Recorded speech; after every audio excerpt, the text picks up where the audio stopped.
देखिए चला रहा है लैंडिंग मत छुओ इधर मुझे तकलीफ हो जाए प्रैक्टिकल नहीं चला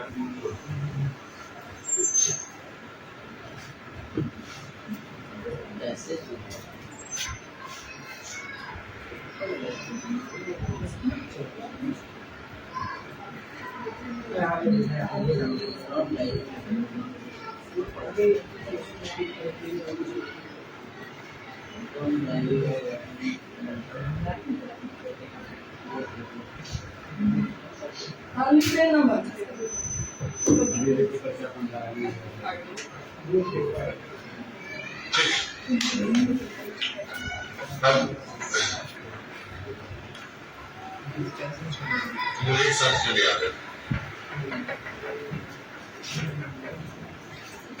यूपी बोर्ड वाले बच्चों के लिए ये पेपर है। आप लोग ध्यान से देखें, आपका पेपर इस तरह का आएगा और सीबीएसई वाले बच्चों के लिए कल पेपर दिखाया गया था। एक बार फिर से आप देख लें, ए टू जेड आप पैटर्न समझ जाएंगे देख करके। पीछे वाला कंप्यूटर से डाउन कर दीजिए।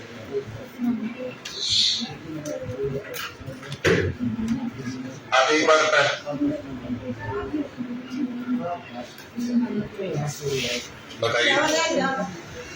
दे दीजिए। हमको माइक चाहिए सर।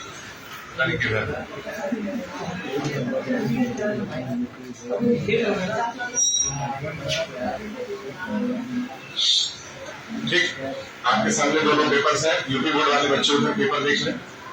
यूपी बोर्ड में अगर पैटर्न को देखेंगे उससे आपको बहुत कुछ क्लियर हो जाएगा किस तरह के क्वेश्चन को पूछा है। आप अपने पेपर में ऑब्जर्व करेंगे क्या एमसीक्यू क्वेश्चन आपको मिल रहा है स्टार्टिंग में। बारी बारी से देख लीजिए। क्वेश्चन पढ़ के नहीं देखना, पैटर्न देखना है, सेक्शंस कितने हैं, कितने पार्ट्स में सवाल किस तरीके से बनाया जा रहा है, कितना समय मिल रहा है हमको करने के लिए। ये सारी चीजें आप डिटेल नोट्स में देख सकते हैं। ये पेपर आपको पीडीएफ बना करके आपको भेज भी दिया जाएगा।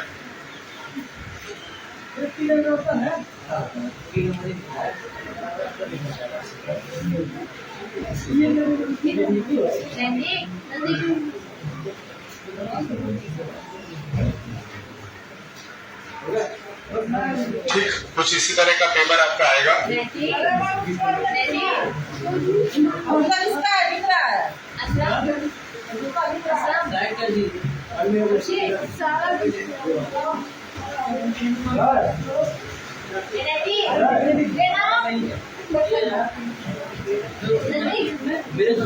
मेरा साइड कर देना।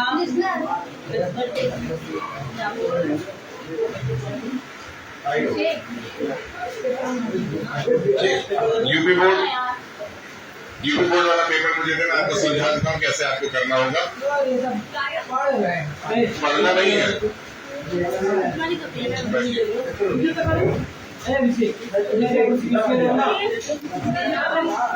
लाइए देख लीजिए, आप सेक्शंस वगैरह देख लीजिए। चलिए बताएं, आप ही बताएं इसमें कितने सेक्शंस है यूपी बोर्ड में। यूपी बोर्ड वाले में कितने सेक्शंस हैं? ए और बी। आपका पेपर सेक्शन ए और सेक्शन बी में बटा हुआ है। ठीक, हाँ जैसे दिया है वो बोर्ड का ही है, वो पेपर बोर्ड का ही है।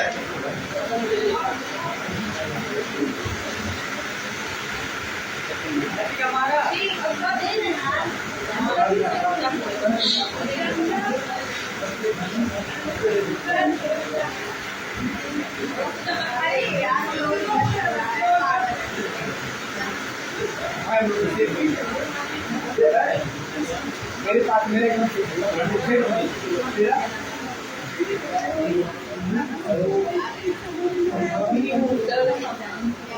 उसको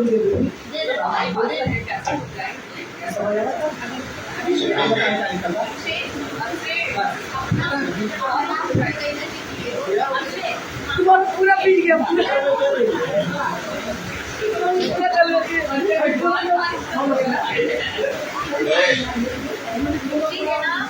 चल चलिए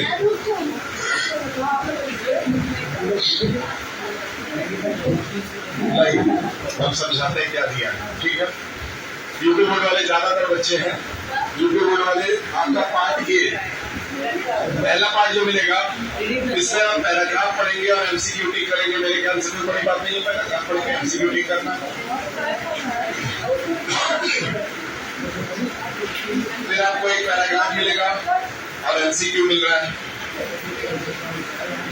आगे आते हैं, फिर आपको पोएम में से पैराग्राफ मिल रहा है और एमसीक्यू मिल रहा है।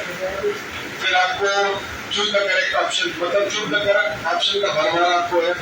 फिर ये देखिए पार्ट बी, यहाँ से आपका पार्ट बी स्टार्ट होता है और पार्ट बी में एक पैराग्राफ मिलेगा और पैराग्राफ के बेस आपको फिर से कुछ लिखने वाले आंसर्स इस बार मिल रहे हैं।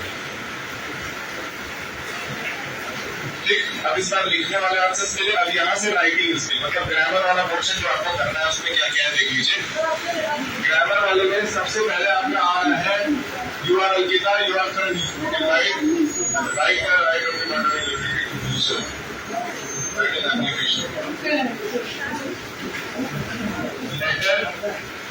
एप्लीकेशन। लेटर और एप्लीकेशन में से किसी एक चीज को आपको लिखना है।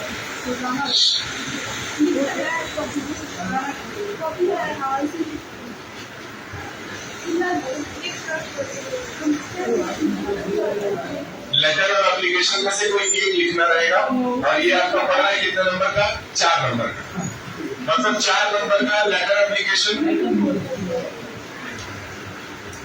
जूते के बारे में सोच के इतना जिंदगी बहुत कुछ है, सोच जूता चप्पल में परेशान बहुत भीग जाएगा, क्या होगा?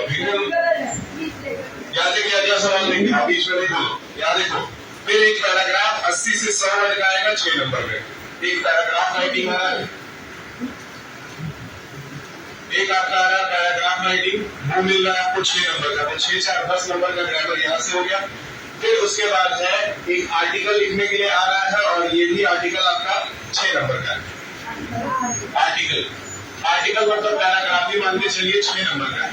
बस इन दोनों में आपको एक करना है।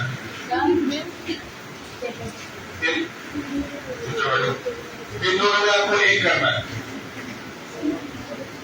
ठीक। अब ग्रामर में आपको डायरेक्ट, इनडायरेक्ट और एक्टिव पैसिव आएगा यूपी बोर्ड वाले बच्चों। Direct, indirect,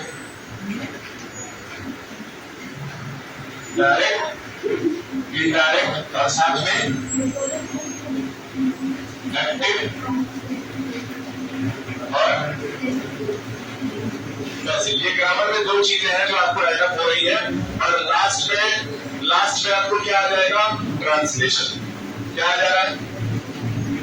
translation.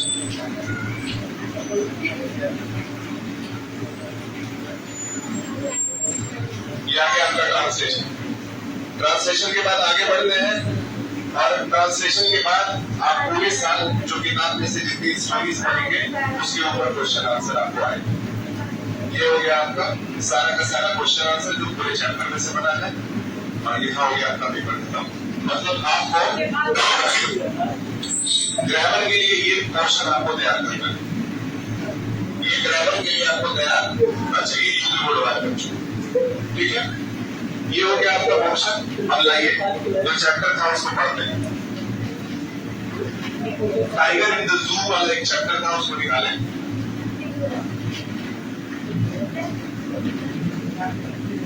चलिए नोट कर लीजिए। ये पीडीएफ बना करके पेपर हम आपके ग्रुप में भेज देंगे, आप वहां से भी पढ़ लीजिए। Tiger in the zoo. और एक चीज बहुत इंपॉर्टेंट फिर से बता दें, कल कॉपी चेकिंग डे है, कल सारी कॉपीज चेक की जाएंगी साइंस लैब में। आप लोगों को बुला कर वहाँ आपकी कॉपी चेकिंग के लिए 2 टीचर्स रहेंगे, वो कॉपी आपकी चेक करेंगे। जिसका नहीं चेक है उसका नाम नोट किया जाएगा। उसके बाद से जिनका नहीं चेक रहेगा उनके लिए उस हिसाब से फिर बातचीत तय की जाएगी।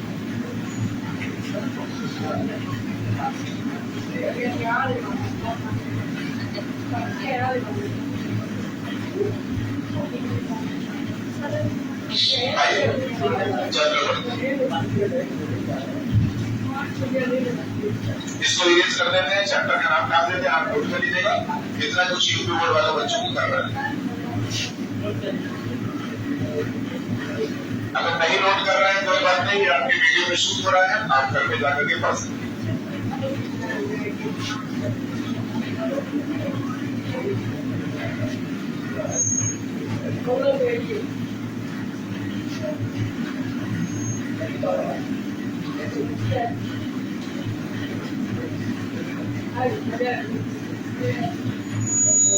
चलिए, how to tell wild animals.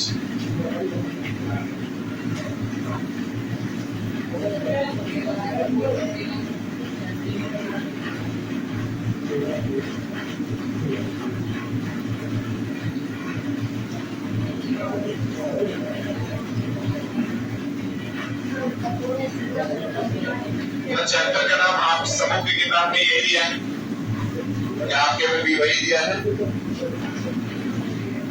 ये बुक लीजिए।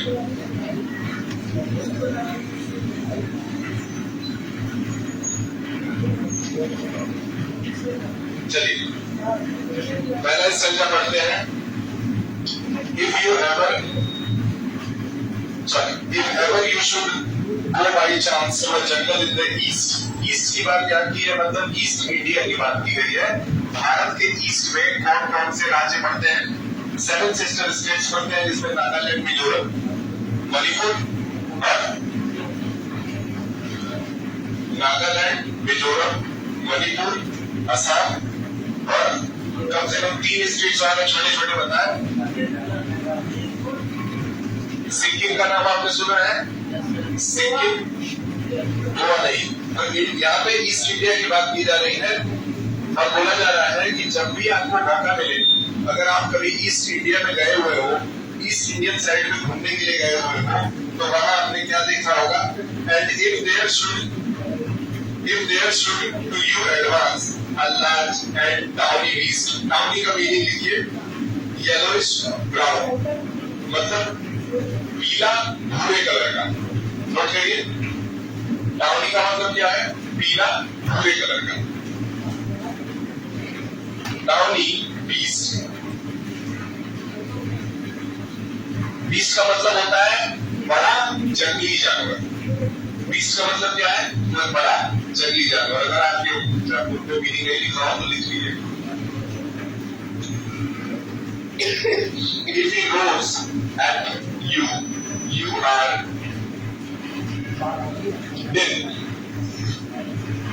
ठीक, अब कह रहा है कि अगर वो बड़ा जंगली जानवर आपकी ओर देख करके रोड करता है, रोड करने का मतलब होता है गरजता है, तो आप यू आर डेड, मतलब डर जाते हैं, फियरफुल हो जाते हैं। क्या हो जाते हैं? लिखिए, क्यों में लिख रही हो? तो पेंसिल ही नहीं है तो क्या पढ़ोगी? तो यहाँ बेसिकली किसकी बात की गई है? शेर और बाघों की बात की गई। ठीक, दोनों जानवर यहाँ फोटो में बने हुए हैं और बेसिकली ये पूरा एक फैमिली है, ये कैट फैमिली है जिसके अंदर बहुत सारे जानवर आते हैं। आगे बढ़ते हैं, लिखा है you all know it is the Asian lion। किसकी बात हो रही है? एशियन लायन की, एशिया के लायन की बात हो रही है। लायन मतलब शेर होता है कि बाघ होता है? लायन मतलब शेर होता है। वेरी गुड, शेर नहीं शेर, याद रखिए। ठीक, रोर का मतलब क्या होता है? Make a loud deep prolong sound, मतलब गरजता। लिख लीजिए, अगर आपने नहीं नोट किया तो लिख लिया करिए, गरजता। ढूंढना पेन, ये पेन लीजिए, लिखिए, किसके पास नहीं है?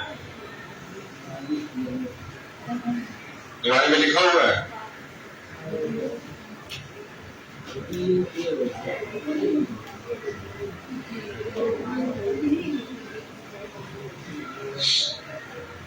ठीक, आगे बढ़ते हैं।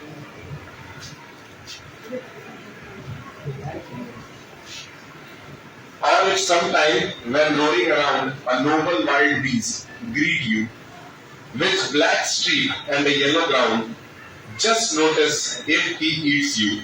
This simple rule may help you learn the Bengal tiger is discerned. का मतलब आप दूसरे वाले पैराग्राफ में बंगाल टाइगर की बात हो रही है। बंगाल टाइगर के अगर पूरे बॉडी स्ट्रक्चर को देखेंगे तो उसकी पूरी बॉडी जो है वो येलो और ब्लैक में स्ट्रिप स्ट्रिप बनी हुई होती है। ठीक है, इसमें आपको एक शब्द मिलेगा, इसमें आपको कुछ शब्द मिलेंगे। देखिए, वॉन्डरिंग। वॉन्डरिंग का मतलब क्या होता है? इधर उधर घूमते रहना, जिसको रोमिंग भी कहा गया। पहले लाइन में एक शब्द है रोमिंग, मिला। रोमिंग का मतलब क्या है? घूमते रहना इधर उधर। वॉन्डरिंग उसको लगाओ, वॉन्डरिंग। ठीक है, दूसरा शब्द आपको मिलेगा नोबल। नोबल का मतलब होता है रॉयल, राजसी।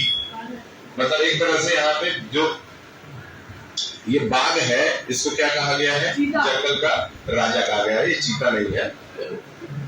ठीक, with black strip on A yellow ground. ठीक, अगर इसके कलर की बात करें तो इसका ओरिजिनल कलर क्या है? येलो है, और उसके ऊपर से काले काले स्ट्रिप्स इसके बॉडी पे आपको नजर आते हैं। Just notice if he eats you, बच के रहना, ये आपको खा भी सकता है। आगे बढ़ते हैं। This simple rule may help you learn the Bengal tiger discern. Discern का मतलब होता है डिस्टिंग्विश। मतलब बंगाल के जो टाइगर्स होते हैं वो होते हैं बेहद खतरनाक, और वो इंसानों को और जानवरों को सबको खा जाते हैं, इसलिए इनसे बच के रहने की सलाह दी गई। आगे निकलते हैं, स्टैंजा नंबर 3 पे आते हैं। स्टैंजा नंबर 3 में टोटल कितने स्टैंड हैं इसमें जरा चेक करें। टोटल कितने पैराग्राफ्स हैं बुक में? 6 है। थर्ड वाले पे आते हैं। मीनिंग जरूर लिखिएगा, मीनिंग लिख लेंगे तो घर पे भी पढ़ेंगे। कुछ हो रहा है। If strolling forth, a beast you view, whose hide with spot and peppered. दो वर्ड्स यहाँ इंपॉर्टेंट है, मीनिंग लिख लीजिए। स्ट्रोलिंग का मतलब होता है धीरे धीरे वॉक करना। क्या? हल्के स्पीड में वॉक करते रखना, जिसको हिंदी में चहलकदमी भी कहते हैं। नोट कर लीजिए, अगर आपके पास है तो चहलकदमी। क्या लिखेंगे? चहलकदमी। ठीक, उसके बाद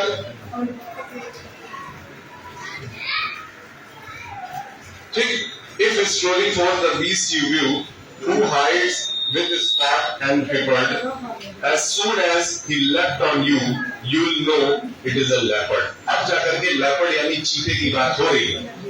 ठीक, चीते की क्या भूमिका बता रही है कि घासों के बीच में छुप करके ये धीरे धीरे वॉक करता रहता है और अपने शिकार को खोजता रहता है। अचानक से जब इसका शिकार इसके सामने आ जाता है, ये उसको कैच कर लेता है, दौड़ा कर खा जाता है। ठीक, तो पहले सबसे पहले बात किसकी किया? शेर की किया। फिर उसके बाद बात किसकी किया? बाघ यानी कि टाइगर की किया। और फिर तीसरे वाले पैराग्राफ में किसकी बात कर रहा है? तेंदुए की यानी कि लेपर्ड की बात कर रहा है। आइए आगे बढ़ते। ठीक है, अभी भालू की बात है। You will know it is a leopard. Quill, एक वर्ड है आपको, क्या है? Quill, दिख रहा है? Quill do no good to roar with pain. Help only lap and lap again. Lap and lap का मतलब क्या है? झपट कर हमला करना। लेफ्ट एंड लेफ्ट नाम का एक वर्ड दिया हुआ है, इसका मतलब ये अचानक से झपट करके हमला करता है अपने शिकार में। ये तीनों ही जानवर झपट करके हमला करते हैं, जिसमें से ये थोड़ा सा सुस्त होता है, ये किंग होता है, थोड़ा सुस्त रहता है, कभी कभार ये आराम से रहता है, ये सब तेजी से खाते हैं। ठीक है, अगला जो है, चलिए थोड़ा सा पोलर बियर के बारे में भी बात कर लेते हैं, भालू के बारे में। स्टैंजा 4 कह रहा है, if when you are walking around your yard, you meet a creature there who hug you very very hard, be sure it is a bear. कह रहा है कि भालू कभी कभी गले भी लगा लेता है। पता नहीं, हम तो नहीं देखे हैं, लेकिन यह बता रहा है कि अगर आपको कभी कोई ऐसा जानवर मिले जो आपको जोर से गले लगा ले और बहुत बड़ा क्रिएचर हो, तो समझ जाएगा कि वो कौन है? बियर है यानी कि भालू। Be sure it is a bear If you have any doubt, I guess he will give you just one more cares. ठीक, यहाँ पे भालू को एक अच्छा जानवर बताते हुए कह रहा है कि भालू आपके ऊपर अटैक नहीं करेगा, बल्कि वो आपके साथ बहुत प्रेम भावना से रहेगा। आगे बढ़ते हैं। ये डॉग है, ये हाइनाज हैं, सियार जिनको कहा जाता है, और उसके साथ ही साथ क्रोकोडाइल्स हैं। आइए अब हाइनाज और क्रोकोडाइल्स के बारे में पढ़ते हैं। दोनों की एक खूबी है कि ये दोनों पूर्ण रूप से मांसाहारी जानवर होते हैं। Though to distinguish beast of prey, a novice might nonplus the crocodile you always may tell from the hyenas. Thus, hyenas come with merry smile, but if they weep thy crocodile. तो देखिए इसमें लिखा है beast of prey. beast of prey जहाँ लिखा हुआ है, उस शब्द का मतलब क्या है कि दूसरे क्रिएचर्स को मारना इसकी मजबूरी है। जैसे कुछ दिन पहले एक वीडियो नोटिस किया गया कि उस वीडियो में एक क्रोकोडाइल एक बच्चे को पकड़ करके और उसको ऐसे राउंड करके फटक गया, है ना। तो क्रोकोडाइल के पास सिर्फ एक ऑप्शन ही है कि वो मांस किसी तरह से खाएगा, और उस तरह से वो पटक करके पहले क्या करता है, मारने की कोशिश करता है। मारने के बाद वो धीरे धीरे काफी लंबे समय तक उस बच्चे का उसने सर छोड़ करके बाकी सारा बॉडी पार्ट जो है खा लिया। ठीक है। और हाइना जो जानवर है, सियार, आपने देखा है, ये बेसिकली कुत्तों जैसे ही दिखते हैं, लेकिन कुत्तों से थोड़ा पतले और शार्प होते हैं, और ये ज्यादातर दिन में नजर नहीं आते हैं, शाम के टाइम में ज्यादा नजर आते हैं। सड़क वगैरह क्रॉस करते हुए नजर आते हैं, एक खेत से निकल के दूसरे खेत में घुस। कभी कभार आप शाम को छोटे बच्चों को चलिए अब अगला स्टैंजा यानी कि लास्ट स्टैंजा जो है, लास्ट स्टैंजा है, इसके बाद में ये नहीं, ये लास्ट है, और ये किसके बारे में है, कैमेलियन के बारे में है। कैमेलियन जो है वो गिरगिट प्रजाति का एक जानवर होता है जो कि अपने कलर को बदल लेता है, अपने सराउंडिंग के हिसाब से चेंज कर लेता है। उसकी इस प्रॉपर्टी को कन्फ्लेग भी कहा जाता है।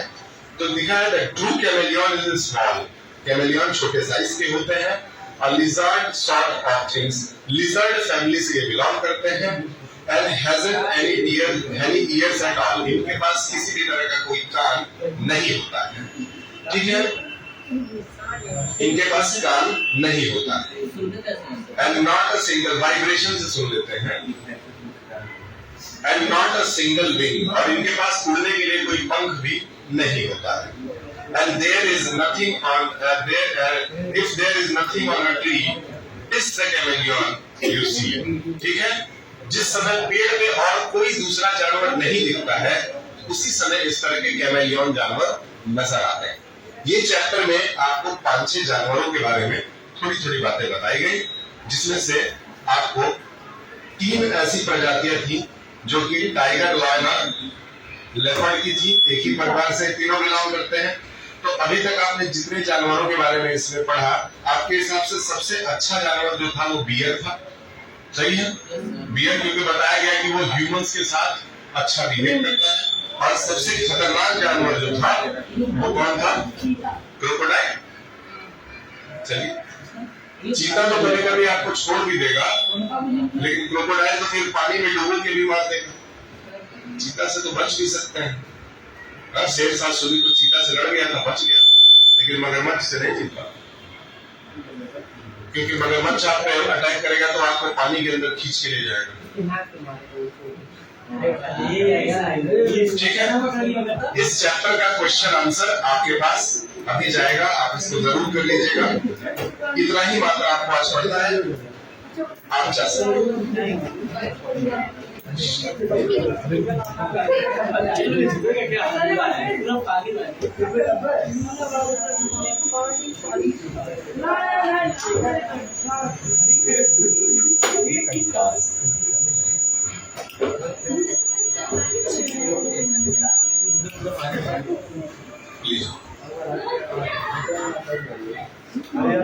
पानी चला गया है।